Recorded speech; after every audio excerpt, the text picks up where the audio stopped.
Hi friends, వర్షాకాలంలో ఏమో కానీ ఎండాకాలంలో మాత్రం వర్షం పడితే ఆ కిక్కే వేరు కదా. అప్పుడు వరకు ఎండ తీవ్రత వల్ల బాధపడిన మనం ఒక్కసారిగా వర్షం పడటం వల్ల వాతావరణం మొత్తం చల్లగా అయిపోతుంది. మనసుకు చాలా హ్యాపీగా ఉంటుంది కూడా.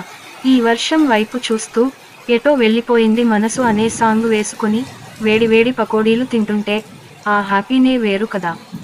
ఈ వర్షం నుండి వచ్చిన వాసన అయితే చాలా బాగుంటుంది. ఈ వర్షం వాసన చాలా మందికి ఇష్టం కూడా. నాకు అయితే చాలా ఇష్టం వర్షం వాసన. ఈ వర్షం పడే టైంలో పల్లెటూరులో మన ఇంట్లో ఉంటే ఇంకా చాలా హ్యాపీగా ఉంటుంది.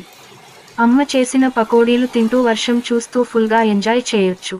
పల్లెటూళ్ళలో అయితే రోడ్లు ఇలా బురద బురదగా మారిపోతాయి, అసలు నడవలేం కూడా. ఆ వర్షపు నీటి చుక్కలు రోడ్ పైన పడుతుంటే వచ్చే శబ్దం వినటానికి చాలా బాగుంటుంది. ఒక్కోసారి అయితే ఆకాశం నుండి వర్షంతో పాటు ఐస్ గడ్డలు కూడా పడుతుంటాయి. చిన్నప్పుడు మేము అయితే ఆ ఐస్ గడ్డలను ఒక గ్లాస్లోకి ఏరుకుని ఎక్కడ దెబ్బలు ఉంటే అక్కడ పెట్టేవాళ్ళము. ఆ వడగళ్ళు దెబ్బ ఉన్న ప్లేస్లో రాసుకుంటే దెబ్బ తగ్గిపోతుంది అని అప్పుడు చాలా మంది అలా అనేవాళ్ళు. మేము కూడా అలానే దెబ్బ ఉన్న ప్లేస్లో ఆ వడగళ్ళు పెట్టుకునే వాళ్ళం. నిజంగా దెబ్బ తగ్గిపోతుందా ఫ్రెండ్స్? మీరు ఇలానే చేశారా? మీ అభిప్రాయాన్ని కామెంట్ చేయండి. వర్షం ఆగిపోయాక చెట్లు అన్నీ ఊగుతూ చల్లగాలిని మనకి ఇస్తూ అవి మనకు స్వాగతం పలికినట్లు అనిపిస్తుంది. ఇంకా చిన్న చిన్న పక్షులు అరుస్తూ వాటి ఆనందాన్ని ప్రకృతికి తెలియజేస్తాయి. ఇంకా చెరువులో కప్పలు అయితే విపరీతంగా అరుస్తాయి. ఈ వీడియోను లాస్ట్ వరకు చూస్తూ మీరు కూడా చాలా హ్యాపీని పొందండి. అలాగే మరెన్నో ఇలాంటి వీడియోస్ కోసం మన ఛానల్ని సబ్స్క్రైబ్ చేసుకోండి please. Hi friends, if it rains during the rainy season, it's different if it rains during the dry season.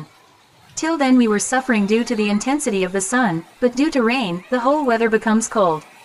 The mind is also very happy. Looking at this rain, eating hot pakodas while wearing the song Ito Gon Manasu, isn't that happy? The smell from this rain is very good. Many people also like the smell of this rain. I love the smell of rain.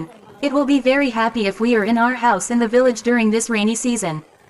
You can fully enjoy watching the rain while eating pakodas made by mom. But in the villages, the roads turn into mud and mud. Can't even walk. The sound of raindrops falling on the road is great to hear. Sometimes, along with rain, ice cubes also fall from the sky. When we were children, we used to pick those ice cubes in a glass and put them where there were bruises. Many people say that if you apply those hailstones on the place where the injury is, the injury will be reduced.